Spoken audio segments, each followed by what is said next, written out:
Hey everyone, my name is Sydney and welcome back to my channel. So in today's video, I'm going to be talking about some tips and tricks on how you can train your new puppy. These are just tips and tricks that I thought have been really helpful for me personally. I'm no expert, nor do I ever claim to be. This video is just for fun, entertainment purposes only. I've been doing like a lot of research on, YouTube and puppy books and all that stuff, and I thought these tips and tricks were really helpful. So this is Slater. I got him when he was 12 weeks old, and now he's almost 6 months old. He's growing up so fast. So I trained Slater once a day for about 15 to 20 minutes. When I first got Slater, I was training him like 15 minutes 3 times a day. I was very consistent, but now that he's getting older and he does have an idea of what these commands and all that means, I started to lighten up a little bit on the training just because he is starting to get a hang of the commands. But we're just working on the concept of reinforcement,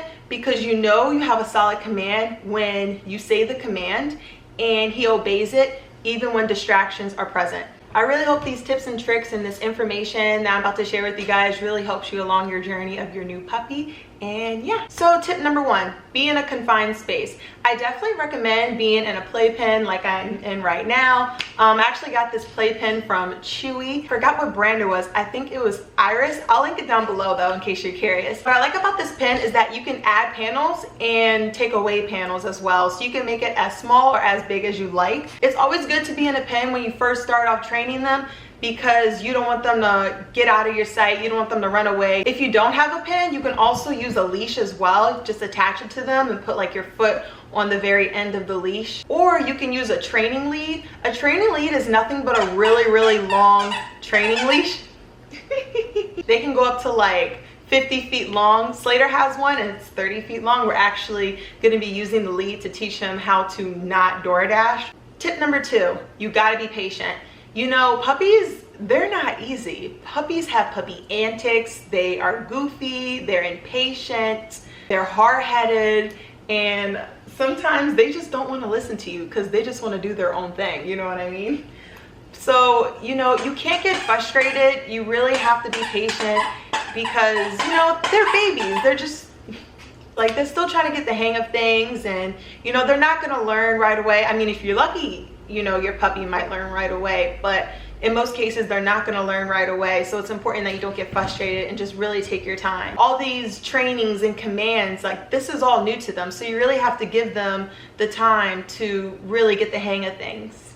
Tip number 3, use a reward or a lure when you're training your dog to teach them commands. I use treats, toys, and praise. It's definitely good to switch these up because you don't want your dog to be too dependent on toys and treats. Like, for example, you don't want them to think that, oh, I'm only going to do this command if I'm going to be getting a treat out of it. You know what I'm saying? So it's really good to include praise as well and to switch it up. So for treats, I use baby carrots. But since Slater's teeth are really small, what I like to do is take a whole bunch of baby carrots, put them on the stovetop and boil it for like 10 minutes, so that way they soften up a little bit, and then I cut them up really small. I also have these, what did I get? These Wellness Soft Puppy Bites right here. I'll definitely link these down below as well. A natural source of DHA, and they're perfect for training. They're grain-free, and this is the lamb and salmon recipe. No corn, soy, or artificial colors and flavors, because you really don't want any of that and treats and all that stuff. And it's made in the USA. You have to be careful when you get treats from places like China, just because they don't have the best ingredients for dogs, but that's another subject that can get kind of controversial. And these are just the lightly softened baby carrots. Oh look, he's getting so excited. These are just the baby carrots. Tip number 5, you gotta be consistent. The reason why I say you have to be consistent is because when you're training your dog, you wanna make sure that you're at least training him every single day.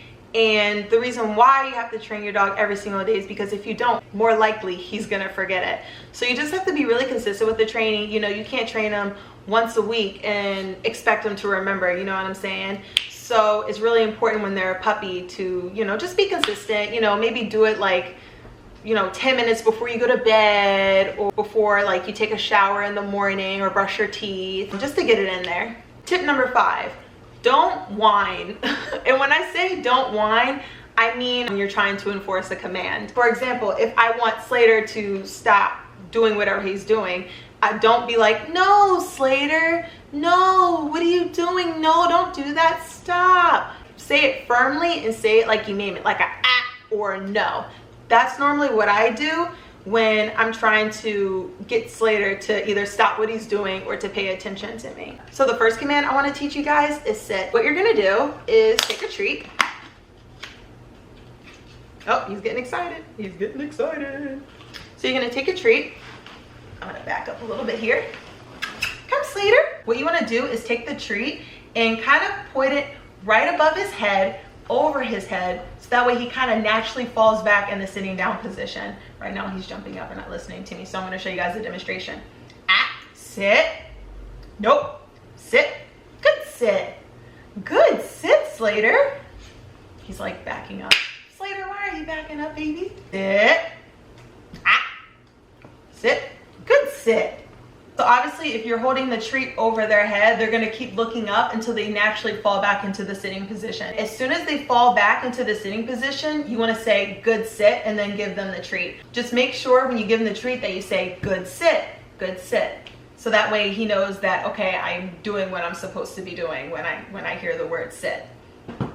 Good boy.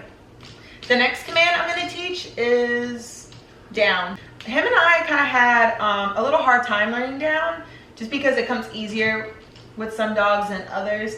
What you do is that when they're standing up, you're just gonna put the treat on the ground in between their paws and kind of push it back until they naturally fall back into the down position. Sit, sit, good sit. Down, down, good down, Slater. Good down. Up, good up. So the next command I want to teach is up. Normally when he's in the laying down position, I would put it just a little bit over his head and I say up, and then he would naturally stand up, and then that's when I say good up, and then I give him the treat. And I'll show you guys a demonstration. Down, good down, good down, ah, down, up, good up, good up, Slater. So yeah, and then he just naturally comes up so that way he can get the treat. The next command I'm going to teach is stay/wait. So I use stay and I use wait, both meaning the same thing. Obviously when you don't want them to move. So how I taught this command was I would just have him in the sit position or in the down position, and then I'll put my hand up and say, stay, Slater, stay. And if he moves, you go ah, or you go no, firmly. And then you tell him stay, and then stay. And then when he stays there like a statue, that's when you say, good stay, good stay, good stay, good stay. And then you can keep backing up and then just keep saying, good stay. You can move around a little bit until you obviously release him from his stay position. Stay, stay, good stay. See how he's staying put? You can kind of just keep backing up a little bit further and further, like just add more footsteps in there. And yeah, just keep enforcing it. The next thing I want to teach is leave it. The leave it command is probably my favorite just because it just applies to everything. Like when puppies put their mouths in everything, they try to eat everything and they try to get into everything. So that's when you can just firmly say, leave it. So how I taught this was that, leave it. Good, leave it. Good, leave it. Good, leave it. Obviously when they're doing something, right, whether if they're playing or whatever, just take it away and say firmly, leave it, leave it. And as soon as they leave it alone, give them a treat.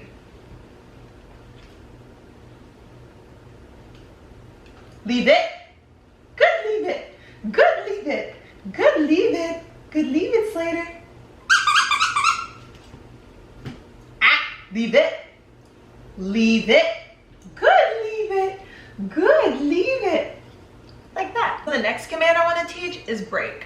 So break is a release word that him and I decided to come up with. Obviously your release word doesn't have to be the phrase break. It could be really anything, but I just recommend having a command that isn't like, for example, okay, or that's like used a lot, you know what I'm saying? Because for example, let's say you tell your dog to sit and you have him in a sit hold, right? And you're talking to somebody and you say the word okay in your sentence, and okay is your release word, then obviously he's gonna, you know, break out of that command. I decided to use the word break just because it just kind of works for us. Break was the hardest for me to teach for him. It took us a while. So what I normally do is that in the morning and at night when I give him food, I put the food down, I tell him to leave it, and I tell him to leave it, and then I say break, and then I give him his food. Then he knows, okay, break means that I can go do what I want to do. Sit. Ah. Leave it. Leave it. Leave it. Break. Good break, Slater. Good break. Obviously, they have to know the sit command and they have to know the leave it command before they learn a release word. So when you tell them to leave it, leave it, leave it, and then you say your release word, then you hand it to them saying, okay, break, good break, good break. Come here, Slater. Sit. Sit. Leave it. Leave it. Break. Good break, Slater. Good break. Come, Slater. So the next thing I want to go over is look. So the look command is pretty important, so that way they will look at you for direction. For example, let's just say they're all wild up doing whatever they're doing, and then you say, okay, leave it, leave it, leave it, look, look. Or you could say watch me, you could say look at me, but I just say look. So how I taught this command was that I would put the treat in between my eyes and say look, and then I would slowly move it away from my face saying look, and then as soon as he locks eyes with you, then you say good look, and then you just keep practicing that until he eventually will hold the look command. Sit. Sit. Look. Look. Good look. Good look, Slater. Look. Look. Good look. The reason why I extend look is so that way he will hold it longer, and we're still working on that. So the next command I want to teach is the come command. So it's really easy to teach the come command when you have two people. So for example, one of you has treats and the other one has the dog, and you guys are kind of like vertical of each other with like a few feet in front of you. So I would, for example, be holding Slater and my boyfriend will be having the treats. And then when my boyfriend says, come Slater, he'll run over to my boyfriend because obviously, you know, he has the treats. So that's how we taught the come command. You can also teach the come command in a large pen, like I'm in like this, or you can teach it on a really, really long lead. Sit. Stay. Stay. Come Slater, come. Good come, Slater. Good come. And obviously when he comes over to you, you give him the treat and just say good come. So yeah, those are just some of the commands Slater knows / still working on. We're still in the phase of when he's wild up, getting him to obey that command. You know, puppy training is it's very hard, obviously. Oh, another tip as well. If you are not really good at training, or if you don't really have the time to train, you can also enroll into some of those puppy training classes. I think Petco or PetSmart has them. I don't know if they're doing classes right now because of the pandemic, but you can definitely check it out. Give, you know, Petco or PetSmart a call because I heard they do the puppy classes. Or you can obviously hire a dog trainer to come over to your house or go over to their house or meet somewhere mutually, you know, help train your dog. I really wanted to do all the training myself just because I really put in a lot of research and time into figuring out, you know, what would work best for him. At the end of the day, you know, you just got to be patient and have fun with it. You know, just enjoy your time with your puppy. They're only a puppy for so long and they will grow out of the antics. But yeah, I guess that concludes this video. Thank you so much for watching. I just want to state again that I am no dog trainer. I am no expert, nor do I ever claim to be. This video is just for fun and entertainment purposes only. If you like this video, please don't forget to leave it a thumbs up and subscribe. See you guys next time. Bye, you guys.